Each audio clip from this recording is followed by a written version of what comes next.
Senhor presidente, senhoras senadoras, senhores senadores, ouvintes da Rádio Senado, espectadores da TV Senado, eu venho à tribuna na tarde de hoje para falar de um assunto que já é pauta importante do nosso país e que muito em breve vai chegar a essa casa e será objeto também de grande discussão.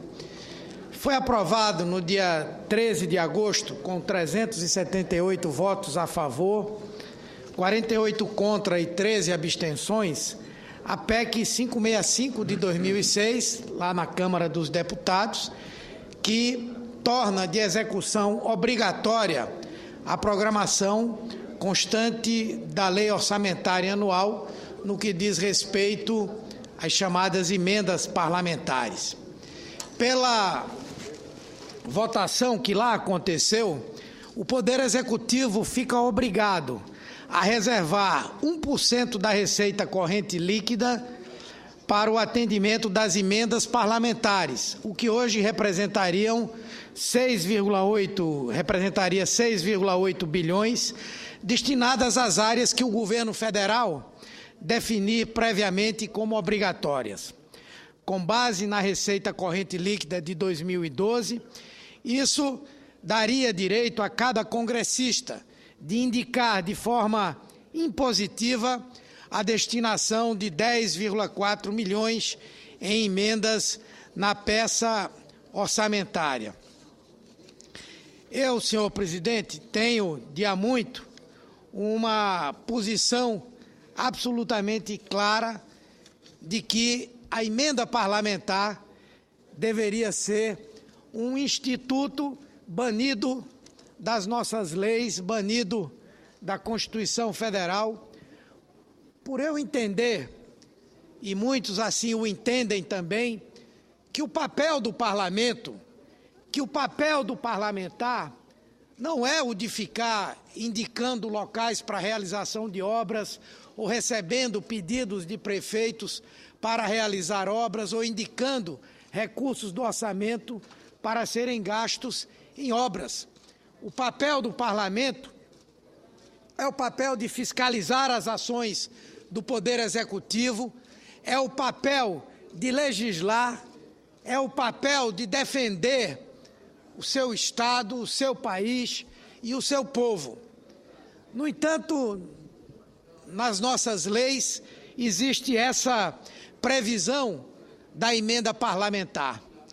E torná-la impositiva, torná-la obrigatória, significa agregar mais engessamento à gestão do orçamento, reduzindo a margem de liberdade que o governo tem, inclusive, para fazer a sua política econômica.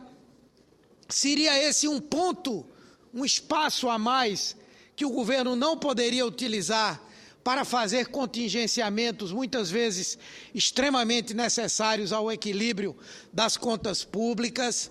A emenda parlamentar, ela desorganiza, especialmente se ela for impositiva, desestrutura o trabalho planejado dos ministérios e das políticas públicas. Acaba-se o planejamento, acaba a gestão a longo prazo.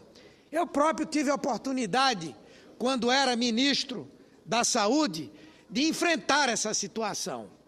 Nós, por exemplo, definíamos para uma região, a partir das discussões que na própria região aconteciam, que era fundamental reforçar, por exemplo, as unidades básicas de saúde, o programa de saúde da família.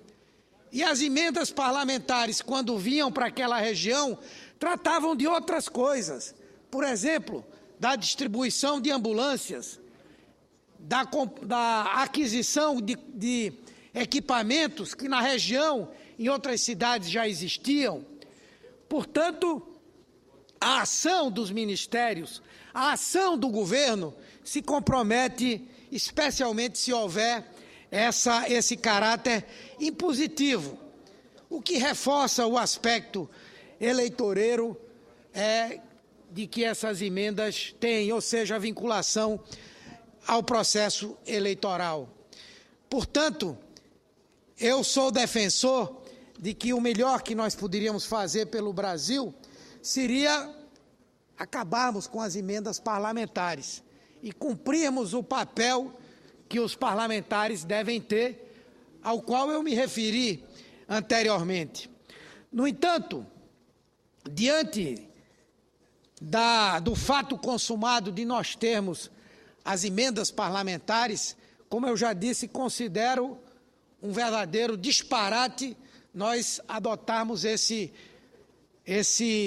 orçamento impositivo, essa execução obrigatória das emendas parlamentares. Muito se fala aqui de que isso está sendo feito para acabar com o toma lá, dá cá. Mas, na verdade, um governo efetivamente sério e parlamentares sérios não se condicionam reciprocamente às votações quando se tratam de emendas parlamentares.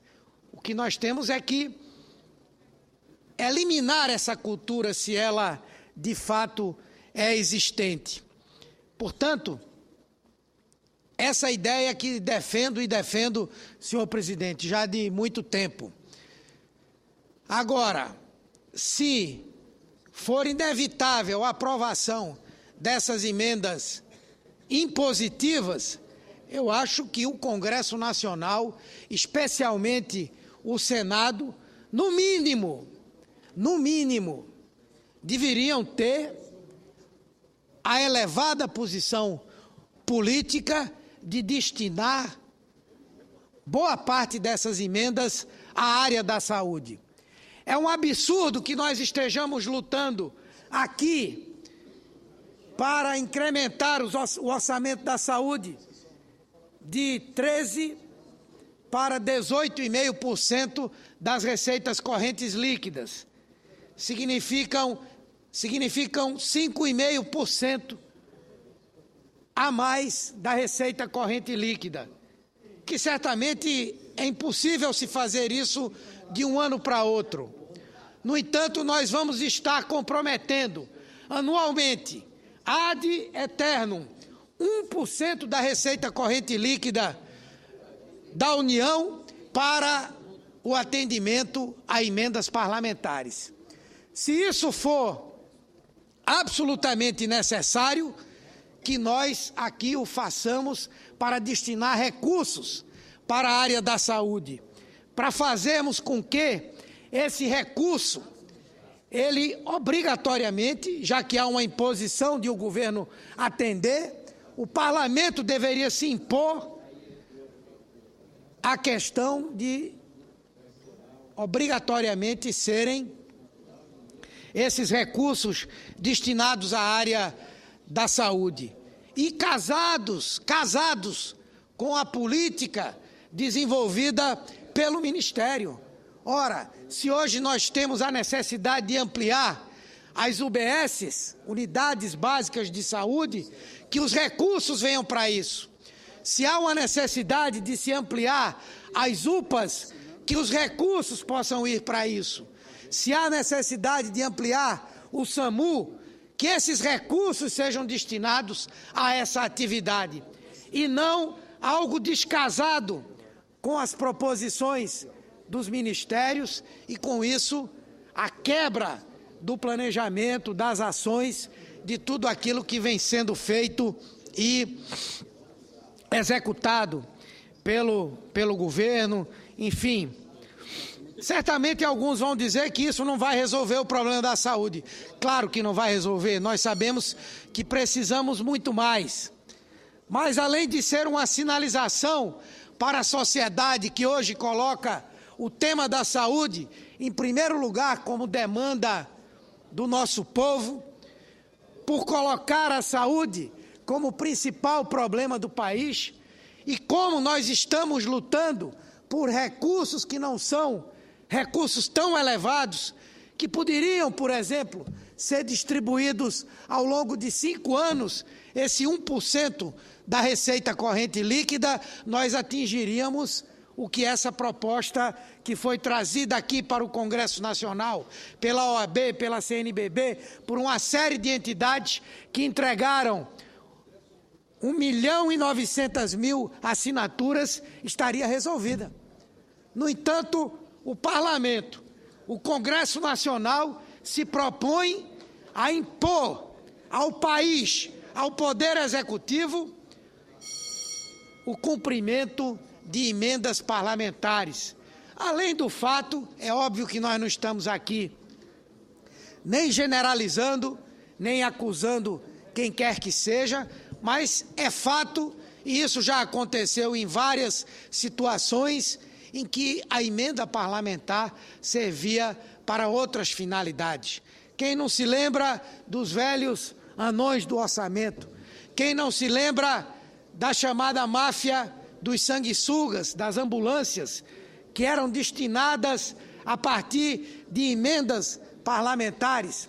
Quantos outros escândalos que não estiveram vinculados à apresentação de emendas parlamentares? Portanto, senhor presidente, eu vou concluir aqui a minha fala. Sei que o que estou dizendo aqui vai de encontro ao pensamento de muitos parlamentares, mas eu tenho certeza que é o pensamento da sociedade.